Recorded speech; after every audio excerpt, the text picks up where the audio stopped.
할렐루야. 우리 찬송가 330장, 찬송 330장 함께 찬송하시며 오늘 이 하루도 기도하며 믿음으로 시작하겠습니다. 우리 찬송가 330장입니다. 찬송 330장입니다.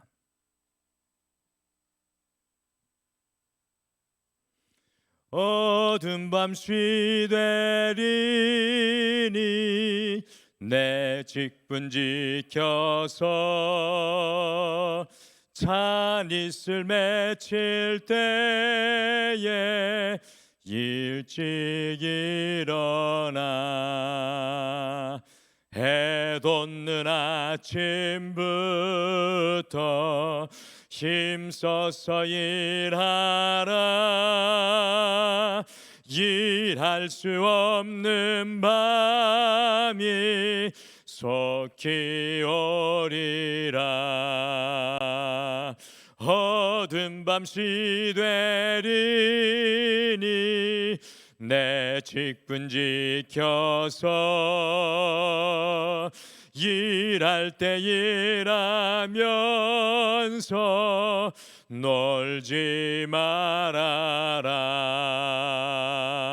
낮에는 수고하나 쉴 때도 겠네. 일할 수 없는 밤이 속히 오리라. 어두운 밤 시되리니 내 직분 지켜서 지는 해 비킨 볕에 힘써 일하고 그 빛이 닿아여서 어둡게 되어도 할 수만 있는 대로 힘써 일하라. 아멘. 다 같이 기도하시겠습니다.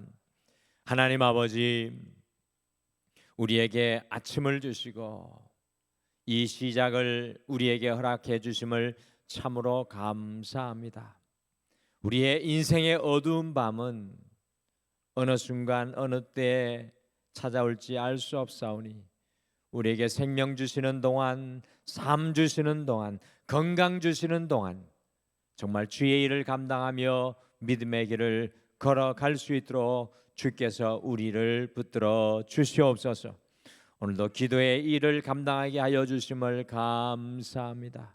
우리의 기도를 넓혀 주시고 우리의 믿음을 더하여 주셔서 우리의 고백과 간구가 하늘 보좌를 움직이게 도와주시옵소서. 오늘도 삶의 모든 것들을 주님 앞에 맡기며 예수님의 이름으로 기도드리옵나이다. 아멘. 우리 하나님 말씀은 열왕기하 13장 말씀입니다. 열왕기하 13장 14절에서 25절 말씀입니다. 열왕기하 13장 14절에서 25절 말씀, 우리 한 목소리로 다 같이 읽으시겠습니다. 시작. 엘리사가 죽을 병이 들매 이스라엘의 왕 요아스가 그에게로 내려와 자기의 얼굴에 눈물을 흘리며 이르되 내 아버지여 내 아버지여 이스라엘의 병고와 마병이여 하매 엘리사가 그에게 이르되 활과 화살들을 가져오소서 하는지라.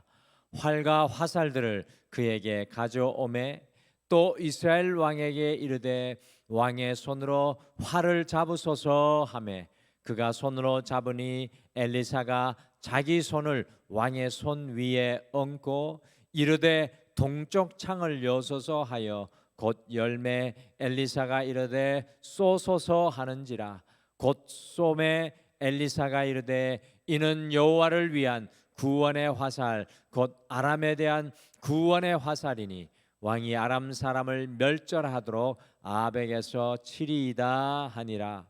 또 이르되 화살들을 집으소서 곧 집음에 엘리사가 또 이스라엘 왕에게 이르되 땅을 치소서 하는지라. 이에 세 번 치고 그친지라. 하나님의 사람이 노하여 이르되 왕이 대여섯 번을 칠 것이니이다. 그리하였더면 왕이 아람을 진멸하기까지 쳤으리이다. 그런즉 이제는 왕이 아람을 세 번만 치리이다 하니라. 엘리사가 죽으니 그를 장사였고 해가 바뀜에 모압 도적대들이 그 땅에 온지라. 마침 사람을 장사하는 자들이 그 도적대를 보고 그의 시체를 엘리사의 묘실에 들이던짐에 시체가 엘리사의 뼈에 닿아 곧 회생하여 일어섰더라.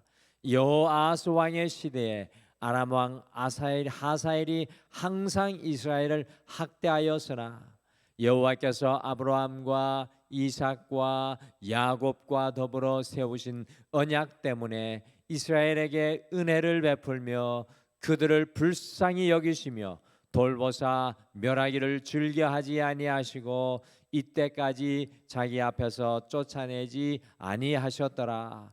아람 왕 하사엘이 죽고 그의 아들 베다낫이 대신하여 왕이 되매 여호아스의 아들 요아스가 하사엘의 아들 베나닷의 손에서 성읍을 다시 빼앗으니 이 성읍들은 자기 부친 여호아스가 전쟁 중에 빼앗겼던 것이라. 요아스가 베나닷을 세 번 쳐서 무찌르고 이스라엘 성읍들을 회복하였더라. 아멘. 제가 학교를 다닐 때에 지금도 생각나는 것이 국민학교, 또 중학교, 고등학교, 심지어 이 대학교에 이르기까지 우리 선생님들께서 한결같이 학생들을 교훈하셨던 한 가지 이야기가 있었습니다.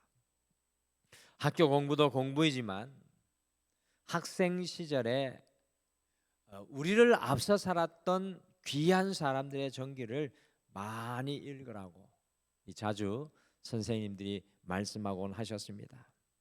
예전에 국민학교 교과서에 실려 있었던 큰 바위 얼굴처럼 이 한 사람의 삶의 이야기를 읽고 바라보며 자기 자신에게 비추어 보는 것이 참 중요하다라는 것을 선생님들이 강조를 했던 것 같습니다. 우리의 신앙의 삶에 있어서도 앞서서 살았던 선배들의 모습을 바라보면서 이 세심하게 그들을 살펴보는 것이 중요합니다. 성경 66권 속에 하나님의 말씀들이 담겨져 있지만 사실은 이 중요한 것은 사람들의 삶을 통해서 하나님의 말씀이 더욱 빛나고 있다라는 사실인 겁니다. 오늘 이 아침에 읽은 말씀은 열왕기하 2장에서부터 본격적으로 나왔던 엘리사 선지자의 죽음이 나오고 있습니다. 그런데 놀라운 것은요, 엘리사 선지자는 자신의 생명의 연한이 닿으면서까지도 끝까지 북이스라엘의 요아스를 믿음으로 건면하고 세우고 있다는 사실입니다. 엘리사 선지자는 약 50년간 그의 스승인 엘리야 선지자를 이어서 사역을 하면서 가난한 사람들을 돕고 먹이며 어려움에 처해 있었던 북이스라엘을 위해서 선지자 사역을 감당했던 사람입니다. 제가 말씀드렸죠. 이 엘리사 선지자는 우리 예수님을 보여주는 모델이다라는 그 말씀을 드렸습니다. 그래서 엘리사 선지자는 가난한 사람들을 먹였고 또 이 가난한 과부들을 돌보아 주었고 그들과 함께했던 그런 구원의 사역을 감당했습니다. 우리 하나님은 구원이십니다라는 뜻이 엘리사의 이름의 뜻입니다. 그런데 엘리야는 그 이름의 뜻이 뭐라고 말씀드렸습니까? 우리 하나님은 살아계신 하나님입니다. 그러니까 엘리야는 살아계신 하나님을 드러냈던 사람이고 엘리사 그의 제자는 우리 하나님의 살아계신 하나님의 구원을 드러냈던 선지자였는데요. 그 이름의 뜻과 같이 주님의 구원을 북이스라엘 백성들에게 끝까지 보여주면서 사역했던 사람이 바로 엘리사 선지자였습니다. 그런데 이 엘리사 선지자의 마지막이 그의 죽음이 우리를 감동케 합니다. 여러분들, 이 죽음이 누구를 감동케 할 수 있다면 참 얼마나 귀하겠습니까? 우리 성도님들의 마지막 순간의 자리에 이렇게 감동하면서 우리 성도님들이 함께 예배한다면 얼마나 귀하겠습니까? 오늘 엘리사 선지자의 모습이 그렇다는 것입니다. 그래서 오늘은 저희가요, 엘리사처럼이라는 제목으로 엘리사 선지자가 어떻게 마지막까지 사역을 하면서 그의 삶을 마감했는지 함께 살펴보면서 우리의 오늘의 삶이 엘리사와 같은 걸음, 여러분과 제가 엘리사처럼 살아가기를 간절히 축복합니다. 오늘 말씀을 이렇게 묵상을 해보니까 엘리사 선지자는 북이스라엘의 든든한 믿음의 보루였다라는 사실을 다시 한번 발견하게 됩니다. 엘리사 선지자는 북이스라엘의 든든한 믿음의 보루 요새였습니다. 엘리사 선지자의 말년에 북이스라엘을 다스렸던 왕은 아합 왕조의 반역을 일으킨 예후 왕조의 후손인 요아스 왕이었습니다. 그의 아버지, 오늘 성경 말씀에 보면 여호아하스 왕 때부터 이 세력이 매우 약해져 가지고 지금 시리아의 그 헤즈볼라하고 이스라엘이 지금 전쟁 막 하면서 지금 아주 난리가 일어나고 있지 않습니까? 그 시리아가 이 아람인데, 이 아람 왕에게 너무나, 아람에게 이 북이스라엘이 너무나 고전을 하는 때입니다. 그 여호아하스의 아들이 바로 요아스 왕입니다. 어제 저녁 수요 예배 때 함께 나누신 남왕국 유다의 요아스 왕과는 동명이인, 이름은 같지만 다른 사람입니다. 그래서 왕들을 보면 이름이 같은 사람들이 많아요. 그래서 무엇을 했는가, 어느 시대 사람인가를 잘 보아야 합니다. 이 요아스 왕이 선지자 엘리사가 이제 나이 들어 죽을 병에 걸렸다라는 소식을 듣고 선지자 엘리사를 찾아옵니다. 저는 이것도 감동입니다. 잘 아시는 것과 같이 왕이 선지자를 웬만해서는 아쉽지 않으면 찾아오는 일은 이례적인 일입니다. 그럼에도 불구하고 엘리사 선지자가 죽어간다는 소식을 듣고 요아스 왕이 직접 그 엘리사에게 찾아왔습니다. 그리고 그 요아스 왕이 엘리사에게 고백하는 그 이야기가 참 놀랍습니다. 같이 열왕기하 13장 14절 말씀을 같이 읽겠습니다. 시작. 엘리사가 죽을 병이 들매 이스라엘의 왕 요아스가 그에게로 내려와서 자기의 얼굴에 눈물을 흘리며 이르되 내 아버지여, 내 아버지여, 이스라엘의 병과 마병이여 하매. 요아스 왕이 직접 엘리사 선지자에게 내려와서 얼굴에 눈물을 흘립니다. 눈물이 보일 정도로 눈물이 흘려내렸다는 거죠. 왕이 눈물을 흘리는 것이 쉬운 일이 아닙니다. 그만큼 요아스 왕이요, 엘리사 선지자를 의지하고 있었다는 그런 의미가 되겠습니다. 특별히 요아스 왕 때에는 지금의 시리아인 아람이 일어나서 북이스라엘을 공격하고 심하게 괴롭힐 때였습니다. 여러분들 기억하시죠? 엘리사가 아람 왕이 북이스라엘을 공격하기 위해서 비밀 작전 회의를 할 때 그것을 미리 알고 보아서 왕과 북이스라엘이 미리 대비하게 하였던 그런 사람이었습니다.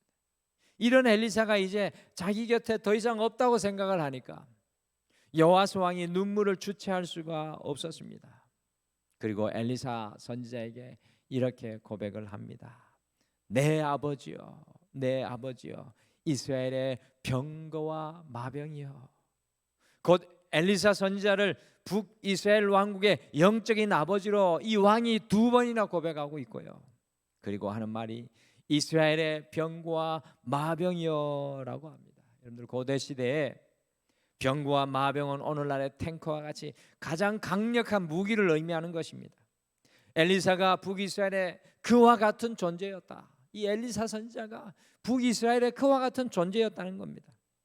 한마디로 엘리사 선지자는 북이스라엘을 지키는 믿음과 영적인 보루였다는 사실입니다. 엘리사 선지자가 있는 곳에 하나님의 은혜가 있었습니다.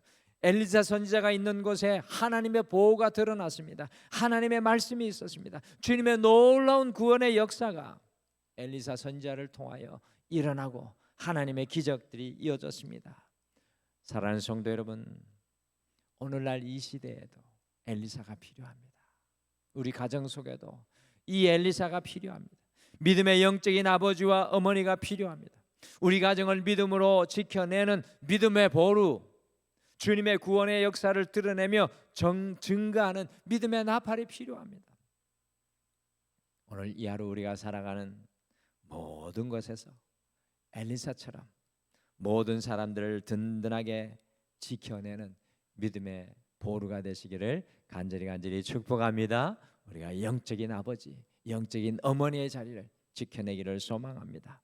오늘 말씀해 보니까 또 엘리사 선지자는 끝까지 믿음으로 세워주는 권면자였습니다. 끝까지 믿음으로 세워주는 권면자. 북이스라엘의 요아스 왕이 찾아와서 자기의 죽음을 슬퍼하며 눈물을 흘리는 것을 엘리사 선지자는 바라보면서 오늘 그의 삶의 마지막 순간에도 엘리사 선지자는요, 요아스 왕을 끝까지 믿음으로 세워주고 있습니다. 저는 이 모습이 참 감격적입니다. 병이 걸려서 이제 나이가 들어서 병이 걸리잖아요. 죽을 수밖에 없음에도 요아스 왕을 끝까지 믿음으로 세우고 있습니다. 요아스 왕에게 활과 화살을 주면서 그 활을 아람이 있는 동쪽으로 쏘게 하였고 화살을 집어서 땅에 치게 했습니다. 왜 이렇게 엘리사 선지자는 죽을 병이 들어가지고 자기를 찾아온 요아스 왕에게 이런 일을 시키고 있는 것입니까? 그것에는 이유가 있었습니다. 같이 열왕기하 13장 17절 말씀도 같이 읽겠습니다. 시작. 이르되 동쪽 창을 여소서 하여 곧 열매 엘리사가 이르되 쏘소서 하는지라. 곧 쏘매 엘리사가 이르되 이는 여호와를 위한 구원의 화살 곧 아람에 대한 구원의 화살이니 왕이 아람 사람을 멸절하도록 아합에게서 치리이다 하니라. 아멘. 엘리사 선지자의 죽음 앞에 낙심하고 절망하는 요아스 왕을요, 엘리사 선지자는 끝까지 믿음으로 세워주고 있습니다. 낙심하지 마라, 절망하지 마라, 낙담하지 마라고 이야기하는 겁니다. 활과 화살을 잡게 하고 그것을 아람 왕이 있는 동쪽으로 쏘게 하고 화살을 바닥에 치게 하여서 아람을 대항할 수 있는 믿음과 용기를 불어넣어 주는 거 있는 것입니다. 19절에 요아스 왕이 심약해서 활을 바닥에 3번밖에 치지 못하였지만 결국 그와 같은 믿음의 행위를 하게 함으로 요아스 왕이요, 25절 마지막 절에 보시면 강력한 아람을 3번이나 무찌르는 놀라운 일을 엘리사 선지자의 사후에 하게 되었습니다. 제일 심약한 왕 요아스가 그와 같은 일을 해주는데 그 뒤에는 엘리사 선지자가 죽음 앞에서 사역했던 일 때문에 그렇습니다. 엘리사 선지자는 자신의 죽음도 아랑곳하지 않고 요아스 왕의 믿음을 권면하고 세우고 있습니다. 우리가 만나는 사람, 우리가 가는 곳에는 이 엘리사 선지자의 사역처럼 믿음으로 세우고 권면하는 역사가 일어나야 합니다. 사랑하는 성도 여러분, 오늘 이 하루 우리도 엘리사처럼 우리가 만나는 모든 사람들을 믿음으로 세우며 권면하시기를 간절히 축복합니다. 우리를 통해 낙심하고 절망한 한 영혼이 주님 앞에서 새롭게 되어 살아나는 역사가 일어나게 되시기를 간절히 축복합니다. 오늘 말씀 마지막에 보니까 엘리사 선지자는 죽어서도 하나님의 살아계심을 드러내는 증거자였습니다. 죽어서도 하나님의 살아계심을 드러내는 증거자였습니다. 모든 인생은 언젠가 이 땅에서 그 끝을 맞이하게 됩니다. 오늘 이 대단한 엘리사 선지자가 병들었다 하는 그 말이 저는 사실 마음에 안 들었어요. 엘리야 선지자는 하나님께서 불말과 불명거를 태워서 하늘로 데려가시고 두 배의 갑절의 은혜를 받았던 엘리사 선지자는 병들었다. 이거를 왜 기록했을까? 그렇게 안 기록했어도 되는데, 근데 여기에서 모든 인생은 언젠가 이 땅에서 그 끝이 있다는 것을 보여주는 것 같습니다. 그렇게 유명하였던 엘리사 선지자 역시도 죽음을 피해갈 수 없다는 사실입니다. 그러나 우리 그리스도인들에게 중요한 것은 우리가 죽음을 피해갈 수는 없지만 그 죽음이 끝이 아니라 주님과 영원히 함께하는 새로운 시작이라는 사실입니다. 엘리사 선지자가 죽어 장사되었습니다. 뭐 간단해요. 병들어서 딱 죽습니다. 뭐 일절 저희가 없어요. 우리의 끝은 그렇습니다. 그런데 어느 해에 곡식을 추수할 때 모압이 이스라엘 땅을 도적대 같이 올라와 가지고 북이스라엘의 양식을 약탈해 가려고 칼과 창을 들고 들어왔습니다. 그 순간에 죽은 사람을 장례하는 북이스라엘 백성들의 행렬이 있었는데요. 모압을 만나자마자 혼비백산해서 그 죽은 사람 장사하지도 못하고 엘리사가 공교롭게도 묻혀있는 동굴에 죽은 사람을 던져놓고 나중에 장사하려고 죽은 사람 던져놓고 다 도망을 갔습니다. 그랬더니 어떤 일이 일어나고 있습니까? 같이 열왕기하 13장 21절 참 재미난 일 같기도 하고 이 행동이 재미나잖아요. 우리 21절 말씀 같이 읽겠습니다. 시작. 마침 사람을 장사하는 자들이 그 도적대를 보고 그의 시체를 엘리사의 묘실에 들이던짐에 시체가 엘리사의 뼈에 닿자마자 곧 회생하여 일어섰더라. 참 이걸 읽으면서 참 조금 저는 재미나기도 했고 놀랍기도 했습니다. 죽은 사람을 엘리사의 뼈가 있는 동굴에 던지자 그 시체가 엘리사의 뼈에 닿자 곧 회생하여 일어섰습니다. 여러분 이것은 무엇을 의미하는 걸까요? 이럴 때 성경을 잘 해석을 해야 됩니다. 이단이 다른 데서 나오는 게 아닙니다. 이것은 무엇을 의미하는 것일까요? 죽은 엘리사의 위대함을 보여주는 것입니까? 이 뼈가 다 드러나고 다 썩어진 건데 엘리사의 위대함을 보여주는 것이 아닙니다. 그것이 아니라 지금 모압의 공격 속에 두려움에 빠져 있는 사람들에게 하나님의 살아계심을 보여주고 있는 것입니다. 살아계신 하나님 앞에서 결코 두려워하지 말 것을 보여주는 것입니다. 곧 엘리사는 죽어서도 하나님의 살아계심을 드러내는 증거자였다라는 겁니다. 여러분들 우리가 언젠가 이 땅에서 다 죽게 되실 텐데 죄송합니다. 언젠가 우리가 이 땅에서 다 죽게 되실 텐데 한 40년 이후에 다 죽게 되실 텐데 그때 우리가 죽어서도 우리를 통해 하나님의 살아계심이 드러나게 되기를 간절히 소망합니다. 이 엘리사의 모습이 그거예요. 사랑하는 성도 여러분, 오늘 이 하루 우리의 삶에서 가장 중요한 것이 무엇이겠습니까? 그것은 우리의 삶의 모든 자리에서 무엇을 하든지 어디에 있든지 살아계신 주님을 증거하는 것입니다. 엘리사는 놀랍게도 죽어서까지도 그 하나님의 살아계심을 드러냈습니다. 오늘 이 하루 엘리사처럼 하나님의 살아계심을 우리가 드러냈으면 좋겠습니다. 오늘은 그의 인생의 마지막 페이지에 서 있는 엘리사 선지자를 바라보면서 우리 역시도 엘리사처럼 살아가기를 소망해 봅니다. 오늘 이 하루 엘리사처럼 모든 사람들을 위해 든든한 믿음의 보루가 되십시오. 영적인 믿음의 아버지, 영적인 믿음의 어머니의 자리를 지켜내십시오. 오늘 이 하루 엘리사처럼 끝까지 믿음으로 세워주는 권면자가 되십시오. 낙심한 사람이 있고 연약한 사람이 있다면 그 사람을 믿음으로 세우십시오. 오늘 이 하루 죽어서도 하나님의 살아계심을 드러낸 증거자 엘리사처럼 우리가 살아나가는 모든 곳에 살아계신 하나님의 은혜의 흔적이 드러나게 되기를 간절히 소망합니다. 엘리사처럼 주님과 동행하시는 이 하루 되시기를 간절히 축복합니다. 우리 다 같이 기도하겠습니다. 하나님, 이 땅을 살아가면서 오늘 엘리사, 그 위대한 엘리사, 북왕국의 영적인 아버지, 믿음의 방패요 믿음의 병거였던 그 엘리사의 죽음을 바라보면서 죽음조차도 아름답다라는 그러한 생각을 하게 됩니다. 우리가 어떻게 걸어가야 우리의 죽음조차도 아름답게 될 수 있겠습니까? 주님, 오늘 이 하루 우리의 삶의 현장에서 든든한 믿음의 보루로 설 수 있도록 엘리사처럼 살아가게 도와주시옵소서.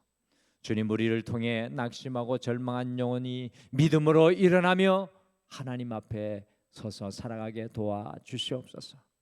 주님, 더 나아가 우리의 생명 다하는 그 순간까지 우리를 통해 하나님의 살아계심이 드러나게 도와주시옵소서. 오늘도 살아가는 모든 성도님들 위해 함께 하시고 동행하여 주시고 붙들어 주셔서 삶의 순간순간마다 주의 길로만 걸어가게 도와 주시옵소서. 감사드리며 예수님의 이름으로 기도드리옵나이다. 아멘. 하늘에 계신 우리 아버지여, 이름이 거룩히 여김을 받으시오며 나라가 임하시오며 뜻이 하늘에서 이루어진 것 같이 땅에서도 이루어지이다. 오늘 우리에게 일용할 양식을 주시옵고 우리가 우리에게 죄 지은 자를 사하여 준 것 같이 우리 죄를 사하여 주시옵고 우리를 시험에 들게 하지 마시옵고 다만 악에서 구하시옵소서. 나라와 권세와 영광이 아버지께 영원히 있사옵나이다.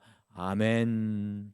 오늘 이 아침에 함께 기도하실 때 두 가지를 먼저 기도하겠습니다. 첫 번째, 우리가 살아가고 거주하는 곳에서 만나는 모든 사람들을 위해 든든한 영적인 아버지 어머니, 든든한 믿음의 보루가 되게 하옵소서라고 함께 기도하겠습니다.